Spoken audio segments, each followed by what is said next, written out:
Thank you so much. One thing I could say is skin routine. Yes. So I have products here. I'm going to take you through. Yes. We have like this product. Yes. We also have another product here. Okay, this is a toner. Yes. And I can see this is a facial wash. At the same time, we have another product here. Yes. Yeah, so basically these are like a cleanser, we have a toner and a moisturizer. So these ones are a skin routine program. So when you have this, you don't have to use a soap. Exactly. Yeah, you do this one, you wash with your face towel, then you lather it on your face, you rinse off with lukewarm water, then you take a toner, you use with cotton wool, you don't rinse it off, then you do your moisturizer. If you're going to the sun, you can do a sunblock on top of your moisturizer. But if you're normally indoors, you only do the moisturizer. Yes. Yeah. And I'm seeing here you have some different kinds of, like, I understand this is like more of also a foaming wash, and then this is activated charcoal. What is activated charcoal used for? Like, is it for oily skin, or what kind of skin is it best for? Yes, so the activated charcoal is best for oily skin. Yes. Or a skin which is prone to acne. Yes. Yes. Is soap and water okay, like normal soap, not bar soap, because we've heard that bar soap is not the best, but just normal soap and water? Can somebody use that sort of? Yes, definitely, because we have a beauty soap. Yes. You can use this one. It's not the other adhesive soaps. Yes. But this is a beauty soap. Yes. You can do this one. Okay. Then you can do your moisturizing So if you don't have a routine. So this one is okay. All right. Yes. So beauty soaps are not as harsh as bar soaps and other sort of soaps that you can use, right? Exactly. Okay. We also have a foaming cleanser. Yes. You can also do this one if you don't have a skin routine. All right. Yes. Thank you. That is very easy to understand. Cleanse, tone, and moisturize. And if you have oily skin, you can use activated charcoal. You can use it in mask form. Am I right? Yes, and for a exactly. daily routine, you can actually just do soap and water. It is good enough to clean your skin. This has been Self-Care Tips. I am Irene Joroge.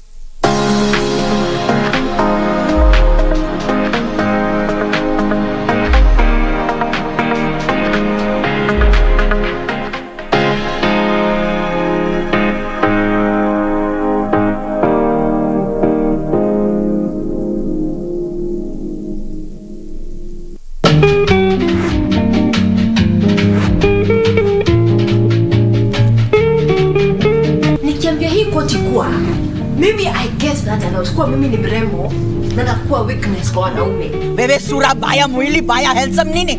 Wapi pesa yangu? Tafadhali punguza pilipili. Shida yako ni gani? Wacha ujinga. Unajiangalia unaangalia. Nani anajaribu? Nitakutumula, nitakuchapa.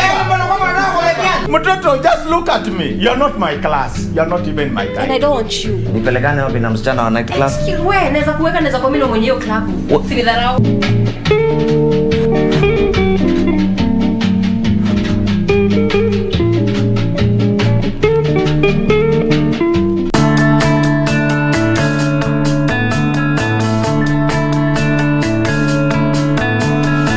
Uzalishaji wa viwanda huwa na manufaa mengi katika nchi mojawapo ikiwa ni kubuni nafasi za kazi, kuchangia katika mapato ya kitaifa na kwa wafanyikazi wa viwanda. This Big Four agenda provides young persons with multiple avenues for self-fulfillment, economic empowerment, dignified living, as well as service to Kenya.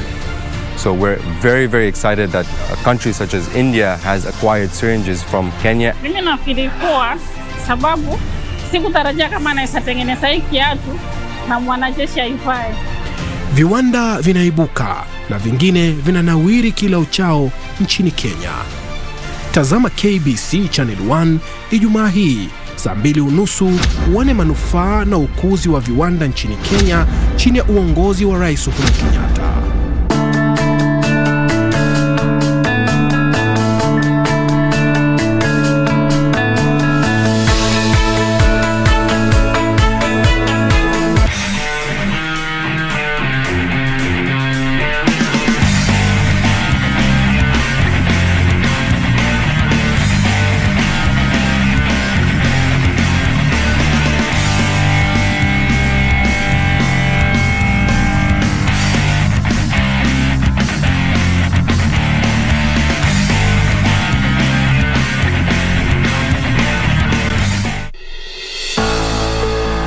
548 deaths in 1963 to more than 3,200 deaths in the period between January and September 2021, Kenyan roads have evolved to become a major killer.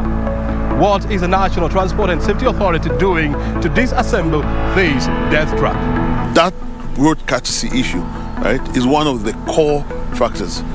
Do we have to talk about drink and driving? You know yourself the dangers about it. High speed, you know why there's speed limits in this country. They are to protect you as a road user. So the infrastructure is being built to be the world's class standard. But we also have to take our role as a citizen in this country. This week on Inside Government, we talk to NTSA Director General George Njau on what the authority is doing to enhance road safety here in Kenya, right here on KBC Channel 1.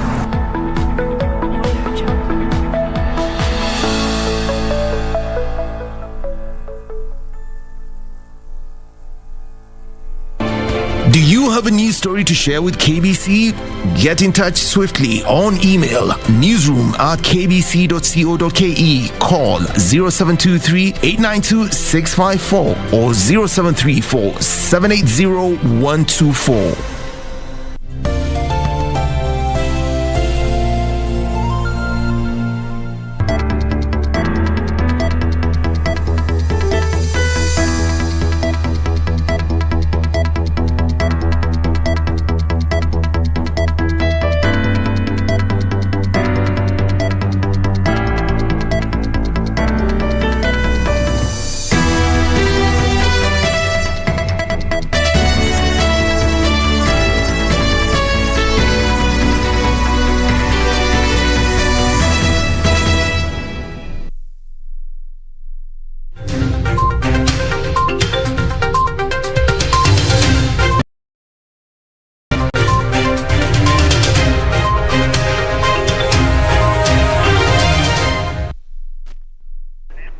Good evening, welcome to Prime Edition. I am Cynthia Nyamai. Now, tonight we tell you more about the integration of the DRC to the EAC. We do have an exclusive interview with Equity Group MD and CEO, Dr. James Mwangi. That and much more coming up shortly after the highlights. Don't go away.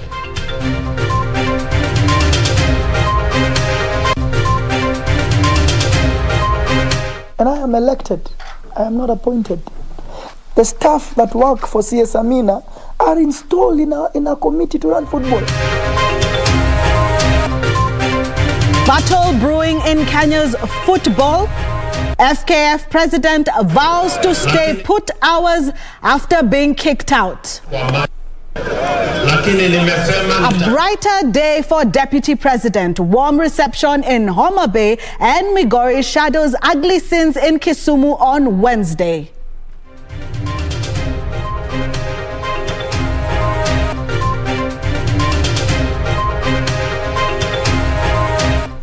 And hope for the under-18 as HELB reviews policy on loans.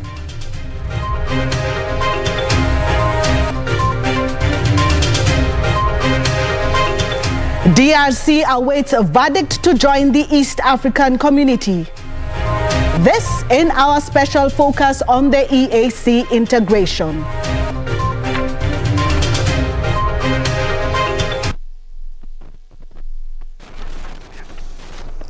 Well, for our translation today, we have Lucy Maura. And remember, we would love to hear from you. Send us your feedback on KBC Channel 1 on Twitter, Facebook, and also Instagram. Moving on now, Football Kenya Federation President Nick Mwendwa is putting on a brave face, vowing to stay put after he was kicked out of office by Sport Cabinet Secretary Amina Mohamed.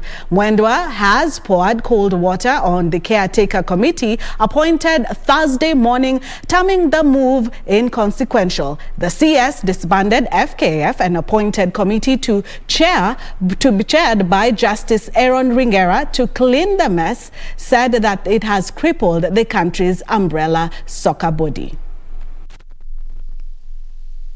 Sports Cabinet Secretary, through a press release, announced the disbandment of Football Kenya Federation (FKF) after receiving an audit report on the federation from Sports Registrar Rose Wasike. No bank account should be opened by FKF henceforth unless authorized by the Principal Secretary, who is also the accounting officer. Within the 6-month period, the caretaker committee will be in place. And the Sports, Arts and Social Development Fund not to release any funds to FKF unless and until the previous funds are fully accounted for. The CES had earlier snapped summons from the Senate, where she was set to appear before the Social and Welfare Committee chaired by Nairobi Senator Johnson Sakaja. However, FKF President Nick Mwendwa has rejected the committee and termed the decision as political and illegal. And I am elected. I am not appointed. And if the minister wishes to lead football, you look at that committee, several members of her staff, the staff that work for CS Amina, are installed in a committee to run football. Staff members of our office. As I have said, it is the wish to take over football that have been driving her. I will say it openly, that's what she has wanted to do. And it's a sorry state of affairs. My job now is to protect the institution. Mwendwa said that all football activities will continue under his regime and asked the sports ministry to halt plans of interfering with Kenyan football. Frederick Moki for Prime Edition. And now to politics, where Deputy President William Ruto is promising a government that will focus on job creation should he clinch power in 2022. Ruto, who was on a last lap of his 3-day tour of Nyanza region, took his campaign to Homa Bay and Migori counties. He said his bottom-up economic model was premised on creating an equal society. He dismissed pockets of youth who attempted to disrupt his tour of Kisumu on Wednesday.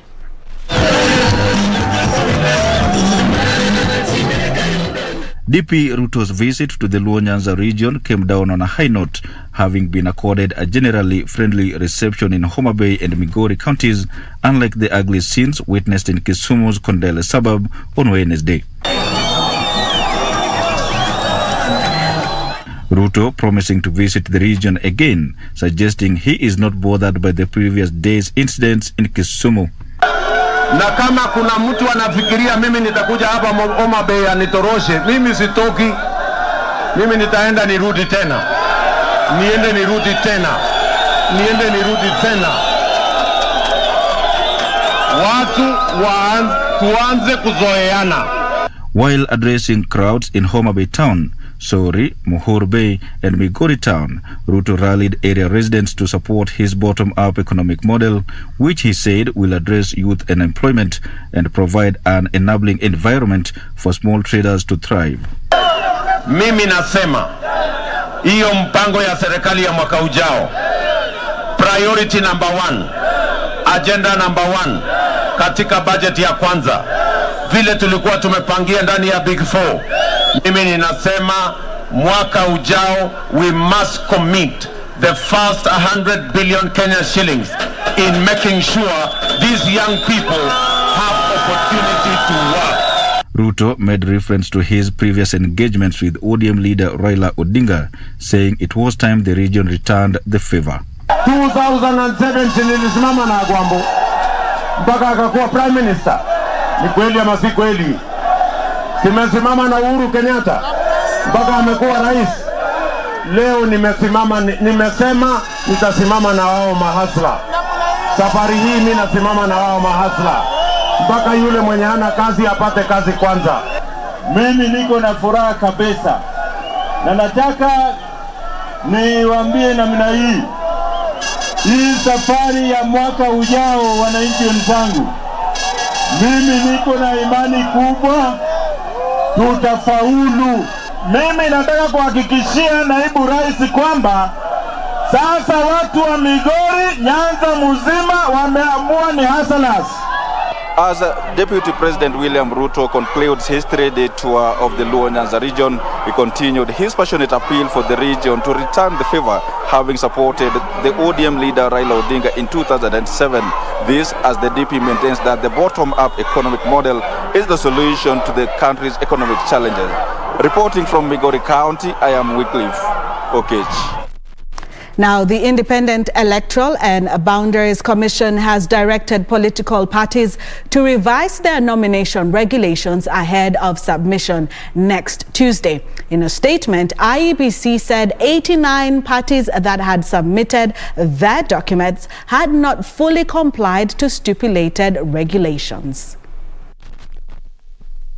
According to the Independent Electoral and Boundaries Commissional Political Party Nomination Rules submitted by 89 political outfits by October 18, 2021, had fallen short of the requirements of the Elections Act 2011 and Elections Regulations 2017.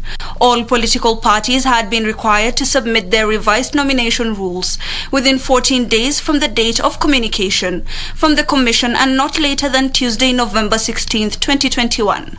IEBC maintains only those political parties that tick all the boxes will be issued with a certificate of compliance. However, nomination rules that fail to comply with the requisite regulations shall be declared void, rejected, and affected parties and shall not participate in the 2022 general elections. The statement comes a day after the Registrar of Political Parties launched an online platform where Kenyans can verify their political party membership. To access the services, you need to log in to eCitizen, select your preferred services in the details and submit, receive a system acknowledgement, and once done, a notification will be issued. The National Assembly has approved the 2 nominees for appointment to the Ethics and Anti-Corruption Commission EACC.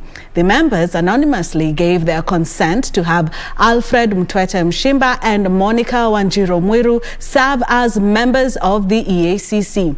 On Wednesday, some legislators raised concern over the ethnic composition of the commission, saying approving the 2 names would be going against the Constitution. Colonel retired Alfred Mtwete Mshimba and Dr. Monica Wanjiru Mwiru are now members of the Ethics and Anti-Corruption Commission. Their approval by the National Assembly Thursday was unanimous. I put the question, which is that taking into consideration the findings of the Departmental Committee on Justice and Legal Affairs in its report on its consideration of the nominees for appointment as members of Ethics and Anti-Corruption Commission, this House approves the appointment of Colonel retired Alfred Mtwete Mshimba and Dr. Monica Wanjiru Mwiru as members of the Ethics and Anti-Corruption Commission. Will as many as of that opinion say aye? Aye. And as our contrary opinion say nay? The ayes have it.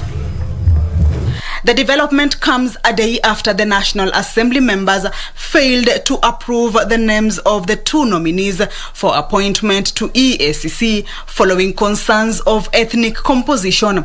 The 2 have replaced Dabar Abdi Maalim and Rose Mgoi Masharia, who resigned last month.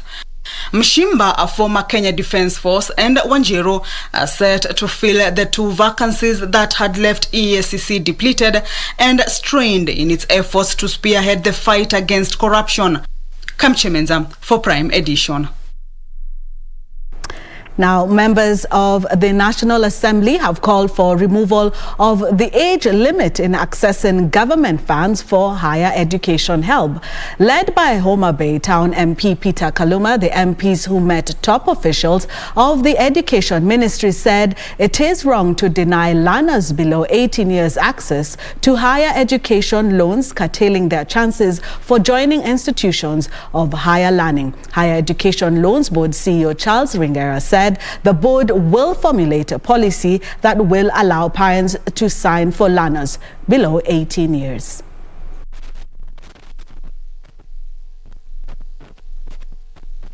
What you need for underage students to apply is an administrative issue. It's a security issue. It's not a legislative issue. So don't tell us you're waiting for bills. What we want is that this loan is open to all students in spite of age as is contemplated, because otherwise you are punishing some students because God gave them a brain to pass exams before they attain some age. That age requirement is not in the Higher Education Loans Board Act. The idea of this committee is to listen to the responses that have been given to the questions and make proposals. The proposals have already been made. What I expected on the side of the CEO was say, we take note and will act. But when he goes back to tell us that the portal will be open for these children until the time they get to the age, then we're not making progress. That the underage should get loans. It is out for publication. Everything has been done by the committee. So it is up to now the help Bwana Ringera for 4.9 billion. Cass, you're here on behalf of the CS. Are you going to ring fence this money? And even if you're ring fencing the 4.9 billion with the treasury, the underage are not captured in this 4.9, right? They are not captured here, the underage. So you will need more money to also capture the underage, even as you do the supplementary, the coming supplementary, and the annual budget that will be done early next year. Now to scales of justice, where the High Court in Embu has handed Michael Mudhini Mutunga a 30-year-old sentence for the murder of Catholic priest Father Michael Maingi in 2019. Mudhini admitted to killing Father Mainga, a priest based in Dada Parish in Machakos County, on October 8, 2019. The priest's body was discovered a week later in a shallow grave at the banks of River Mashamba in Bere Sub-County, Embu County. 26-year-old Michael Mudhini Mutunga appeared before Lady Justice Lucy Njuguna at the Embu High Court together with his co-accused. He confessed to killing 43-year-old Catholic priest Father Michael Maingi 2 years ago. In handing him 30 years in jail, Judge Njuguna noted that there was no justification for committing the heinous crime. There was no justification whatsoever for committing the offense, and even assuming that the deceased was sodomized as he alleged, he ought to have used the legal avenues open to him so that justice could be served, but he decided to take the law into his own hands. He said the accused was not remorseful and continued benefiting from the deceased's property, including money and his vehicle. I find that the circumstances under which this offense was committed calls for a severe and deterrent sentence. I sentence the first accused person to serve 30 years in prison. In his mitigation, Mudhini said he killed the priest who was his mentor after he sexually assaulted him. His co-accused Kavinya Mwangangi and Solomon Mutava will have their case mentioned on 17th of November this year. The deceased family member said justice had been served, though they had lost a diligent and dependable man who had left a big gap in his ministry. I feel justice has been served for the last 2 years since the case started to date.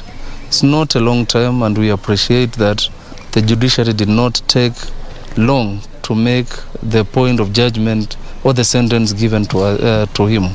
This is a matter which has lagged in the court for quite a while, and the decision, we respect the decision of the court. We respect it and we honor it.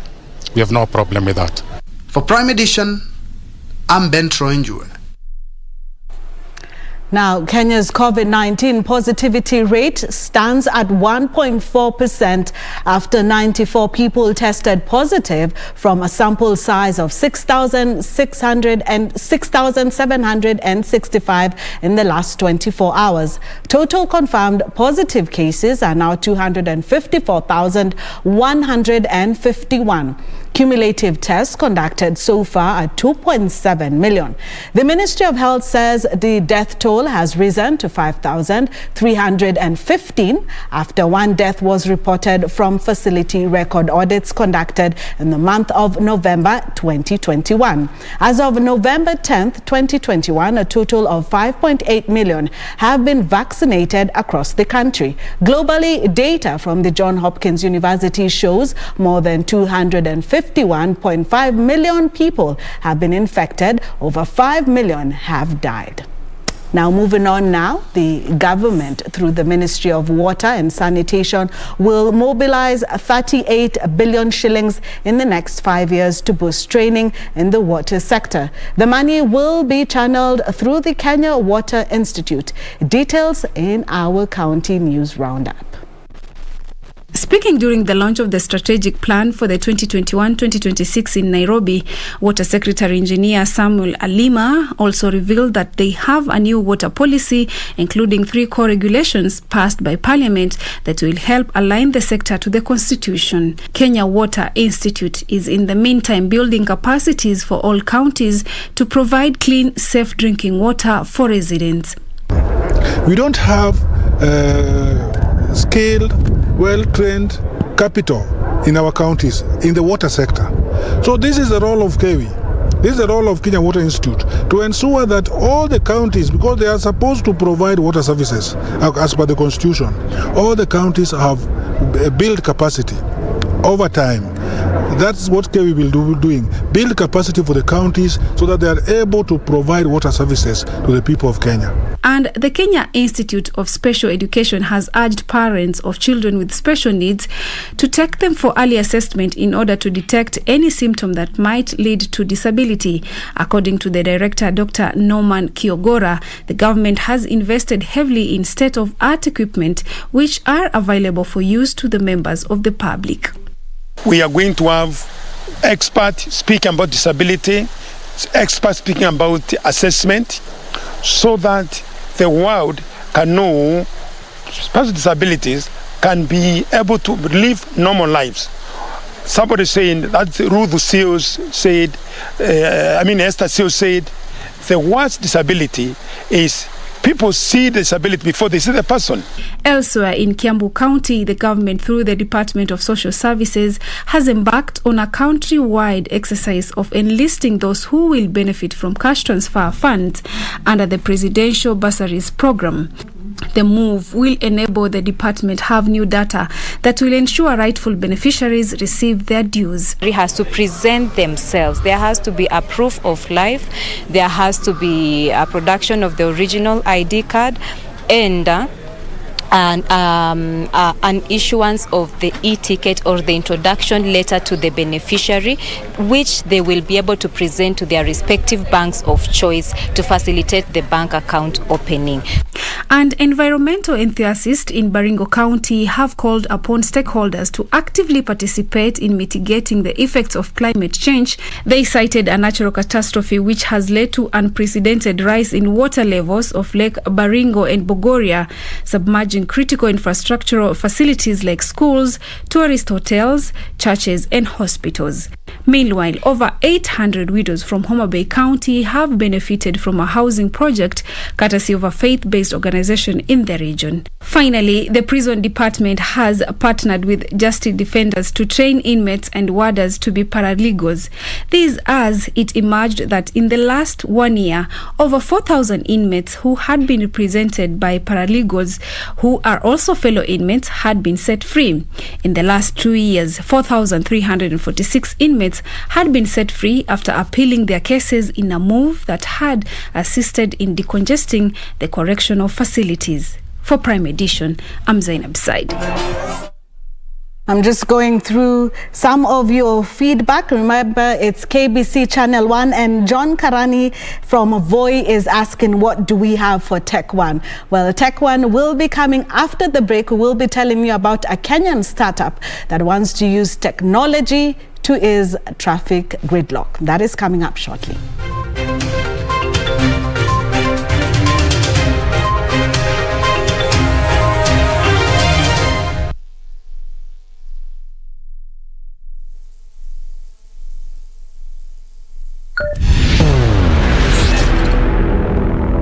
Kenya Defence Forces, KDF, announces the recruitment of General Service Officers, GSO cadets, Specialist Officers, General Duty Recruits, tradesmen and women, and constables scheduled for the month of November 2021. Listen to Radio Taifa during the entire month of November 2021 for details of the recruitment process. Then grab your local newspaper, The Daily Nation, 7th of November. The Star on the 5th of November, while the Standard will have those details 14th of November and 9th of November on MyGov inside this Standard newspaper. The People's Daily on the 8th of November and 12th of November. Remember, no one can influence the recruitment process because bribery and other acts of corruption are against the law. Report any suspicious activities or characters to the nearest police station or military camp or call hotline numbers 0726 419709 or 01203 00599. KDF recruitment is absolutely free to all.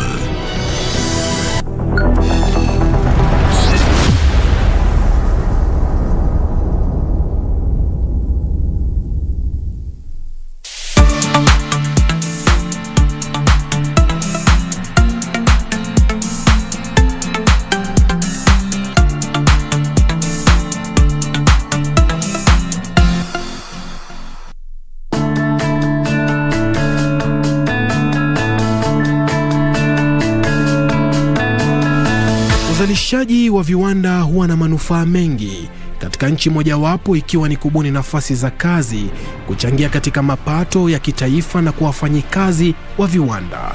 This Big Four agenda provides young persons with multiple avenues for self-fulfillment, economic empowerment, dignified living, as well as service to Kenya.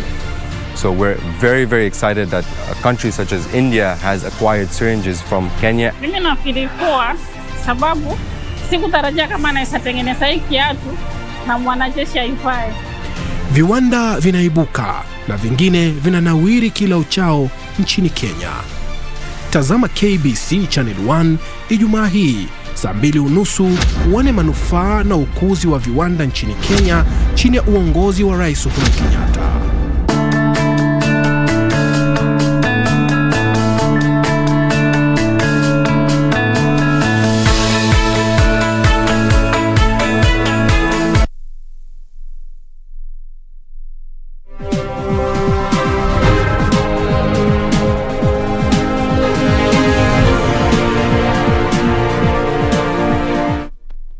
Welcome back, and now to business news.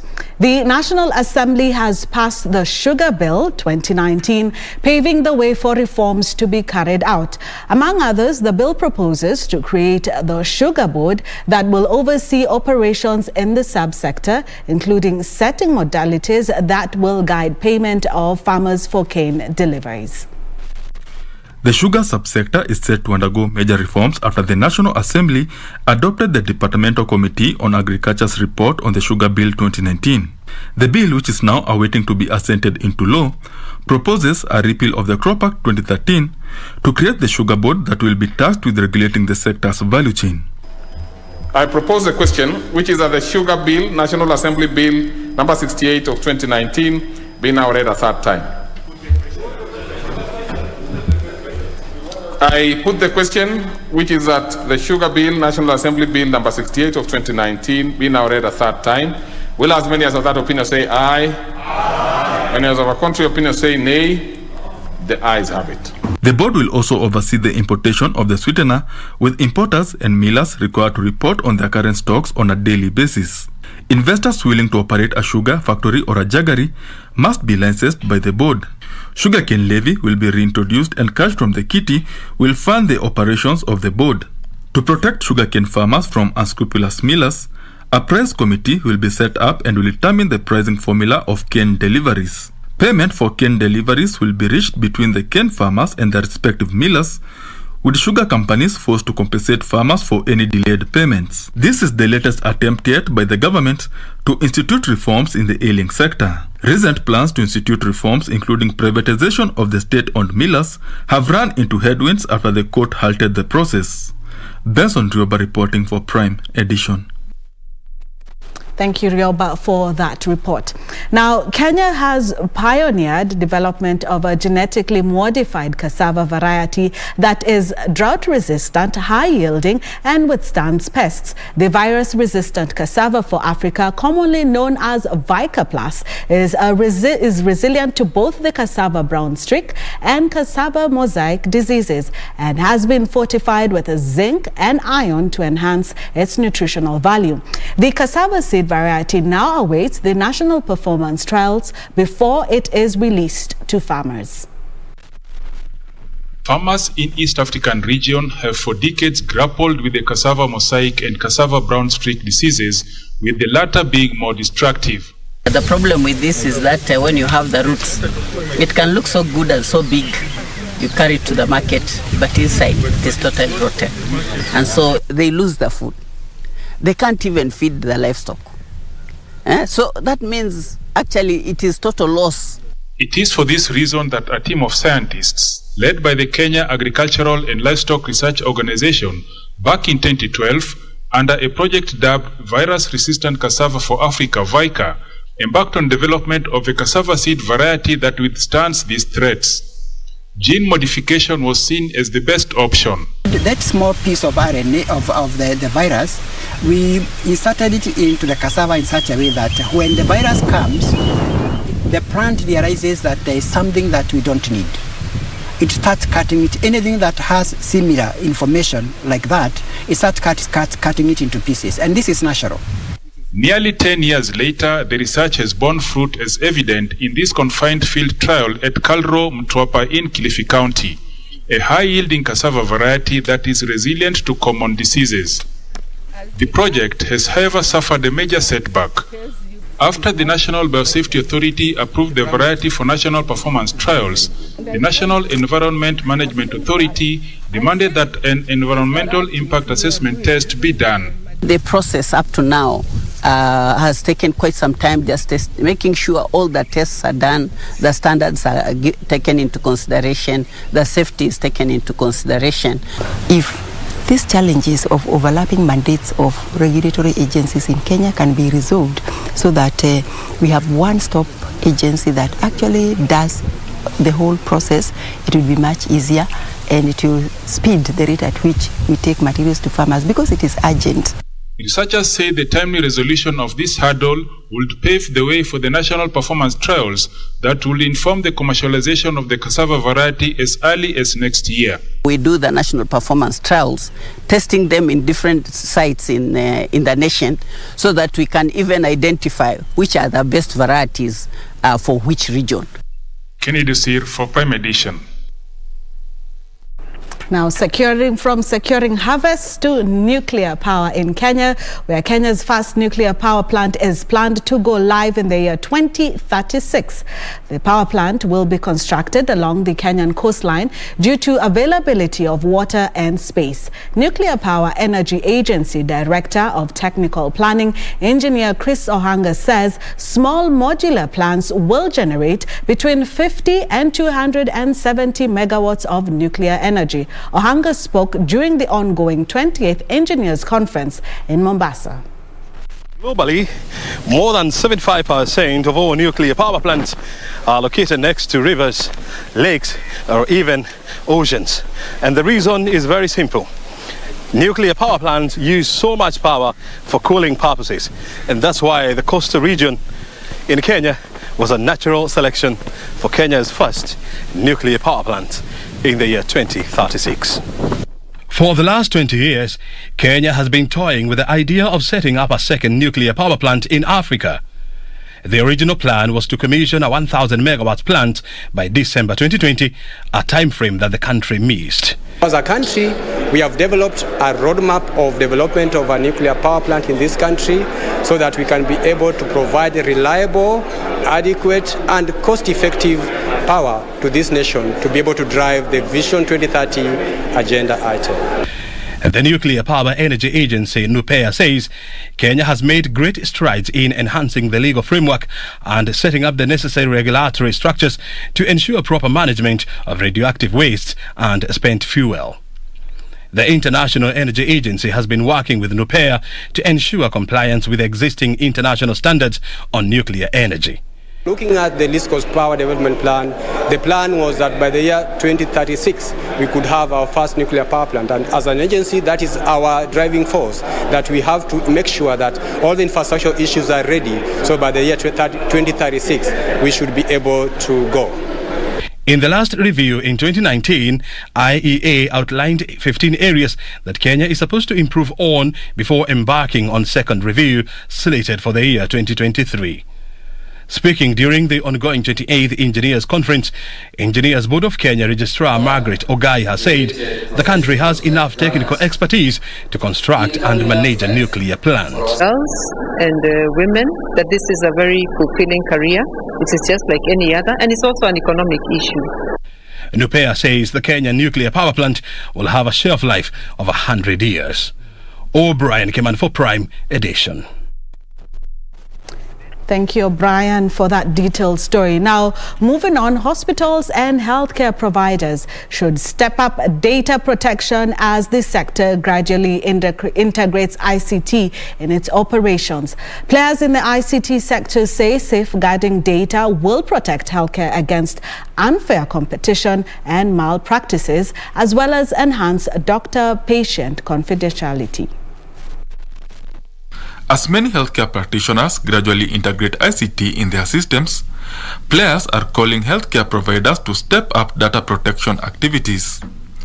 ICT health service providers say data protection is important in protecting patients' personal information that is prone to misuse by online fraudsters. The information that we provide protects the owner of this data and protects the handling of this data securely, so that is only used for the intended purposes.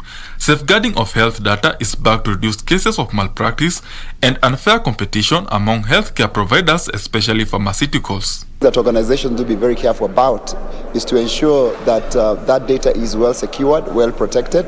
We have platforms that enable that. We have security systems that can be able to ensure that that data is well protected, well masked, so that not everybody can be able to access that data and use it for whatever reason.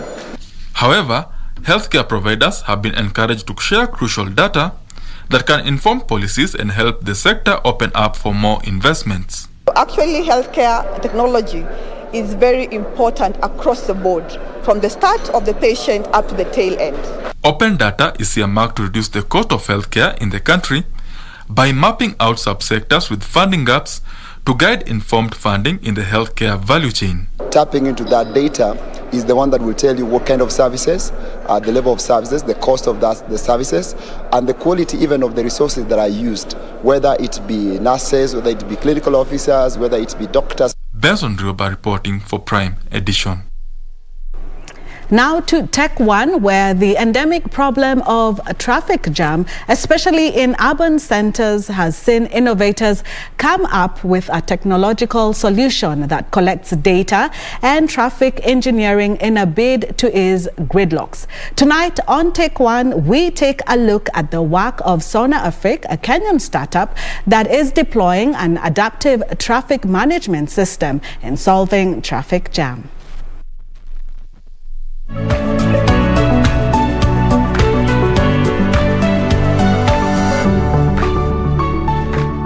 If you have lived around or within the Nairobi metropolitan area, you're among residents who Nairobi Metropolitan Area Transport Authority says lost 100 billion shillings to traffic jams. For a long time, various solutions have been tried in a bid to ease the pressure. Sona Afrique, a startup incubated at Accra Innovation Hub, started operations in October 2018 with the idea of intelligent traffic data that uses geomapping and real-time data capturing capabilities as part of a technological solution to address traffic jams. Data collection is an integral part of our innovation journey. We rely on data, models, and proper analysis before recommending any possible solutions for any parking deployment. That is what makes us different. Parking is part of the problem identified to be causing traffic in urban centers, with drivers agonizing over long waits when scouting for a parking space. The system is embedded in one of the sub-modules of the adaptive traffic system as a smart parking management module. Here is how it works. Satellites map out a parking area with a set entry and exit points, assisting the user achieve a bird's eye view of all the available parking slots. Thereafter, the number plate recognition system captures the vehicle details, including its number plate at the entry. The vehicle is then let into the parking area. At the exit point, the vehicle is then let out of the parking space and exited from the system, once the parking fee is cleared through payment options. Available parking slots can also be adjusted accordingly and have this data displayed at the entry points. Our simulation tool can model various parking situations and guide in policy formulation. Sonafric now hopes to solve more Kenyan engineering problems using homegrown technological solutions, especially in the transport and logistics sector. Alanauko, Take One.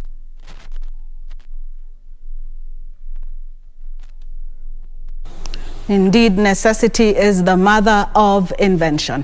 Now, businesses are seeking to link local industries in their foreign counterparts and advance technological transfer through exhibitions, even as local manufacturing industry tries to emerge from COVID-19 woes. Small businesses are angling themselves for Kenya International Industrial Expo, which they hope will give them an opportunity to showcase their wares and link up with potential overseas buyers. Here are the details of this and other stories in our corporate briefs. AfriPIC, in conjunction with the Kenya National Chambers of Commerce and Industry and Kenya Investment Authority, say the two-day Kenya International Industrial Expo to be held in Nairobi is aligned with the government's Big Four agenda of manufacturing. The exhibition will focus on industrialization, construction machinery, hardware and tools, solar, auto parts, chemical products and medical equipment. This year in our exhibition we have other Kenya Pavilion. Our new decision, because we think as an international exhibition, we stand in this country, we have the responsibility to also bring up the local industries. We grow our domestic investors, that is the SMEs, and so that they can match with the foreign investors, because foreign investors cannot come and can start doing business on their own. There, we actually talking about creation of partnership.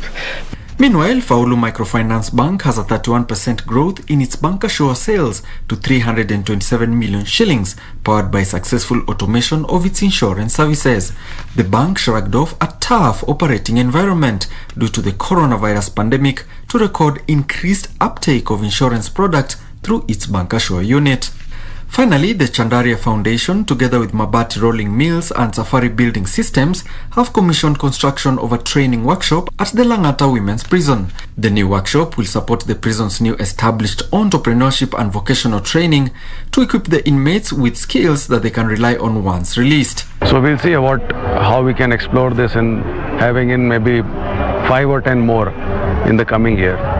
And we'll have to work in an administrative aspect to work out how we can do this in the coming year. The main training offered at the workshop is baking and tailoring.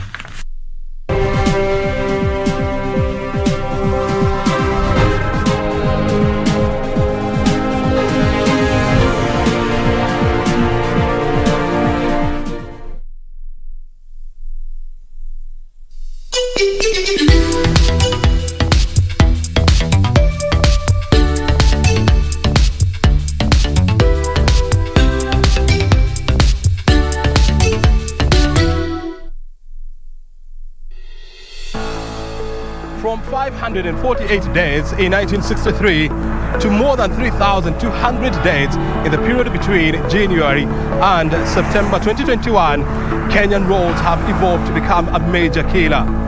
What is the National Transport and Safety Authority doing to disassemble this death trap? That road courtesy issue, right, is one of the core factors. Do we have to talk about drink and driving? You know yourself the dangers about it. High speed, you know why there's speed limits in this country. They are to protect you as a road user. So the infrastructure is being built to be the world's class standard. But we also have to take our role as a citizen in this country. This week on Inside Government, we talk to NTSA Director General George Njau on what the authority is doing to enhance road safety here in Kenya, right here on KBC Channel 1.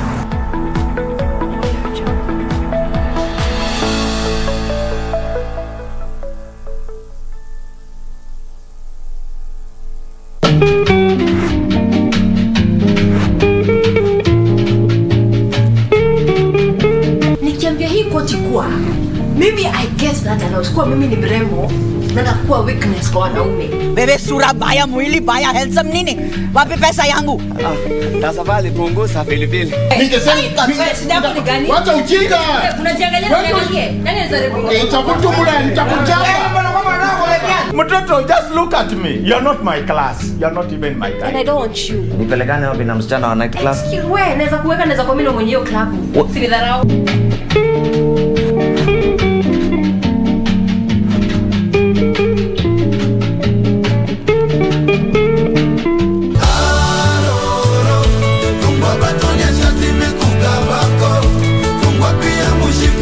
We are here to create a safe space for men and a safe space for women to come and interact with men so they can learn a bit more about us. I always say that privilege is the opportunity to fail.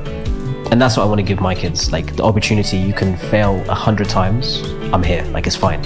And I think what everyone strives for is that opportunity to be waking up every morning, doing something they love, going to bed, feeling fulfilled, and having a loving environment. I think that's the essence.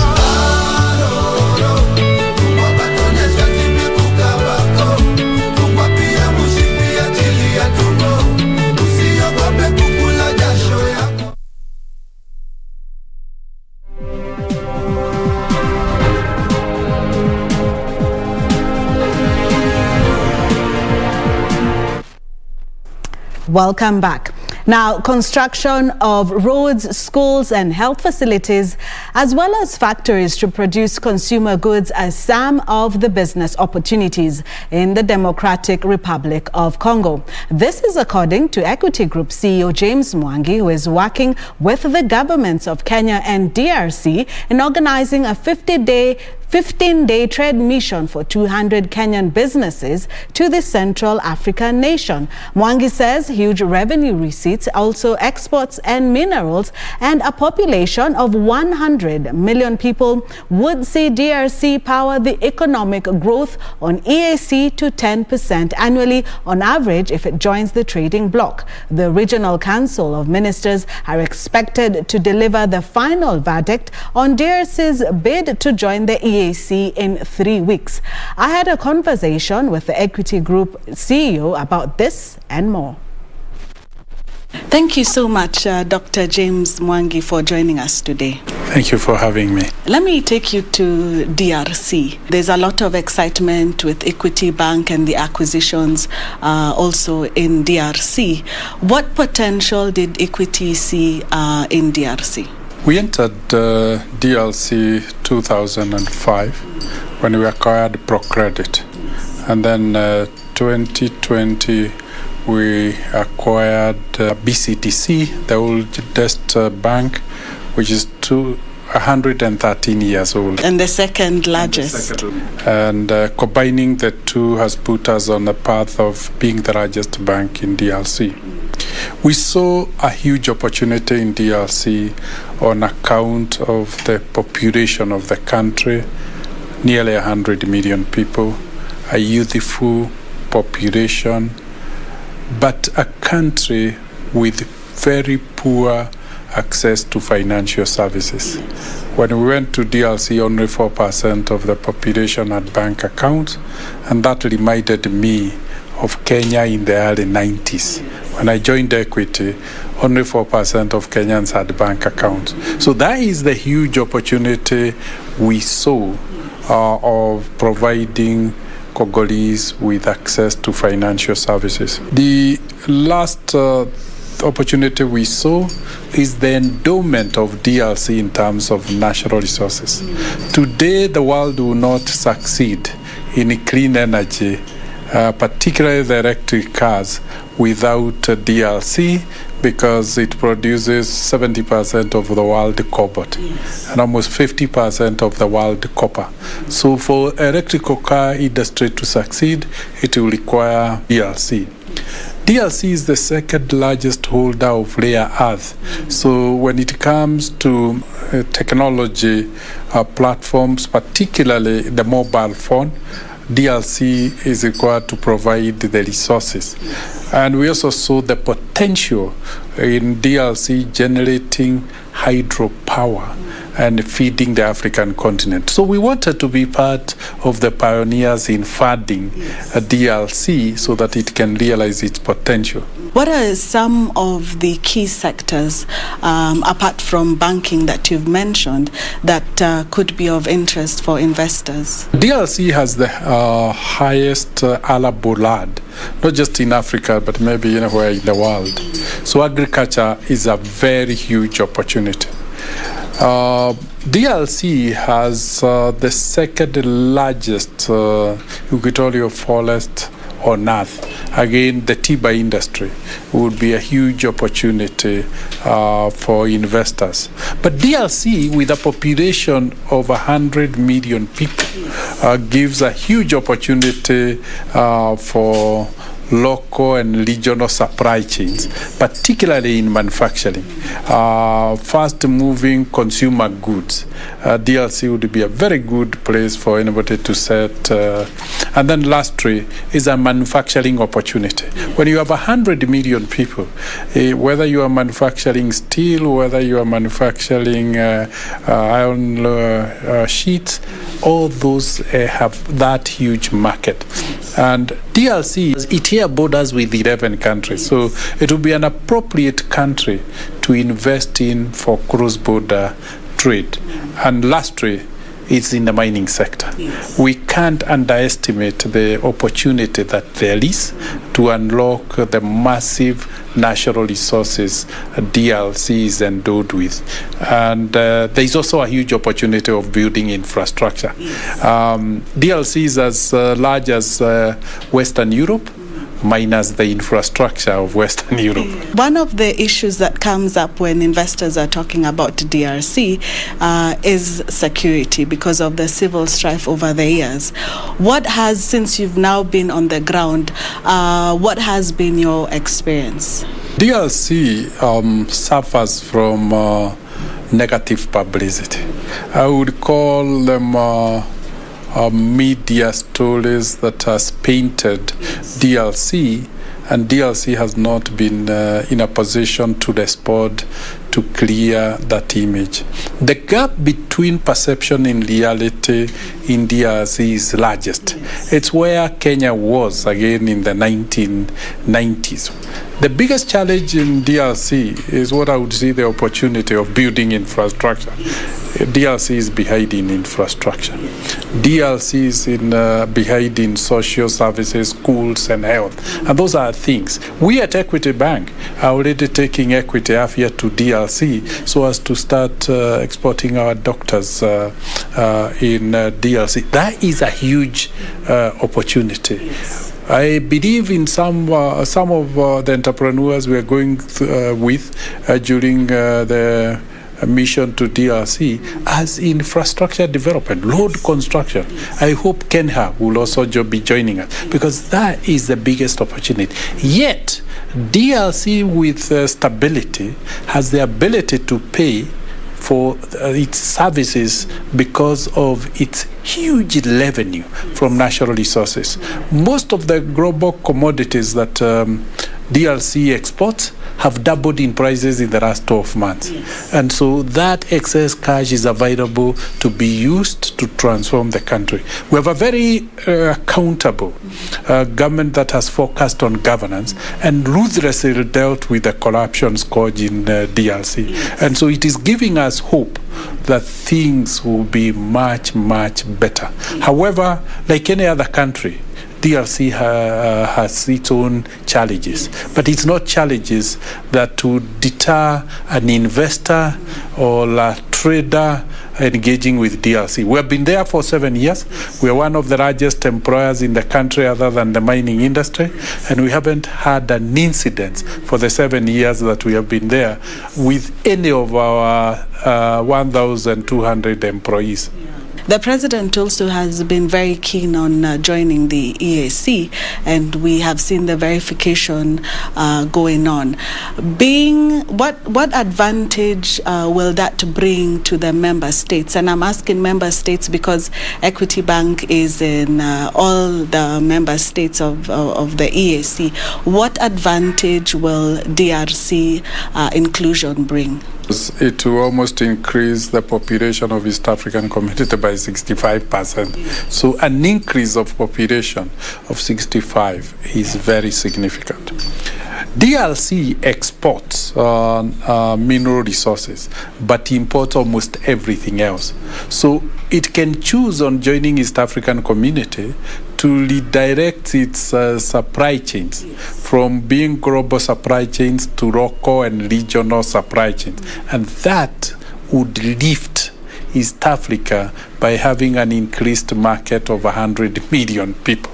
That is the power DRC would have. DRC, because of its natural resources, particularly water, DRC could be able to provide the East African community with very cheap hydroelectric energy that we can't get anywhere else. That energy will be clean and renewable energy, and that will be a game changer for this entire region. DRC has gravitas over the world because of its commodities, copper, cobalt, gold, name it, rare earth. No country maybe in the world can beat DRC in any of those commodities. So essentially what it means is that the voice of East Africa as a region, the possibility of the region growing very, very rapidly to hit a 10% GDP growth rate can easily be realized because of the presence of DRC. And lastly is to make the trade routes from Mombasa to Eastern Congo, Kisangani, and join River Congo to Kinshasa, the one from Dar es Salaam through Lubumbashi. All those will then become open without barriers to trade because of free movement of goods and services within the region. Last week there was an announcement, the government and also the bank announcing a trade mission in DRC from the end of November. Are we around 200 Kenyans, investors are expected to go? Being that Equity Bank is in several also EAC countries, are we also going to have investors from those countries? And maybe if you could also give us details of the trade mission. His Excellency President Uhuru visited DRC in April, and Equity took advantage of that visit to enhance economic diplomacy when the President came to open our headquarters in DRC. During that occasion, the President challenged us as a private sector to lead uniting and creating one Africa and one people. And on that occasion, I assured the President I will be able to organize within the year to facilitate 200 Kenyan business people to visit DRC and strengthen a people-to-people relationship and take advantage of a bilateral agreement the President signed on that day of trade and investment and take advantage of it. Two protocols were signed on that day between Kenya Airways and Congo Airlines. And since then, we have seen Kenya Airways deploy 2 of its airplanes in the DRC. We have seen the government to facilitate to trade open 2 additional trade consulars, one at Lubumbashi and the other one Goma, to facilitate trade. And it's on that basis then I thought we should then expose our Kenyan entrepreneurs to this massive market. We've made well. When we bought ProCredit, it was only 15 billion shillings. When we signed BCDC, it was 8 billion. That total was 95 billion. Since then, we have grown to a 400 billion balance sheet, 60% of the size of Kenya. So essentially, it is that opportunity we want to expose to our business people. So far, about 500 of our customers have expressed interest. Yes. But because of logistics and particular availability of hotel rooms, yes, we can't be able to take more than 200. You've just mentioned around 500 investors who are interested in the trade mission. Of the 500, what are some of the sectors they are interested in? It's all sectors. We have been very encouraged that even when you look at it, you see even the public sector. Yes. Hopefully we will be going with the managing director of Kenya Ports Authority, because most of the goods and logistic work for DRC is done through Mombasa Port. Yes. So he will be able to establish a relationship with his customers. So if the opportunities is not just trade, it's also professional opportunities to support the country. So we'll be doing about 4 webinars before then to prepare those on the trade mission or the opportunities in DRC, which are fast and significant. So that is what we think. There is no sector that should. Tourism, trade, culture, hospitality, mining, forestry, trade itself, import and export, all those are available. And even social arms like education and health. We don't have the private schools that we have in Kenya, yet Congolese could be able to afford. We don't have private hospitals like we have in Kenya, yet Congolese, with all the money from mining, could be able to afford. So that for me is a white canvas for Kenyans to go and establish all the essential services, all the essential products and sectors within the country, within a country that has lagged behind for all those years. Thank you very much, Dr. James Mwangi, for this conversation. It has given us confidence as Kenyans about DRC and the investment opportunities. So we'll definitely be covering the trade mission.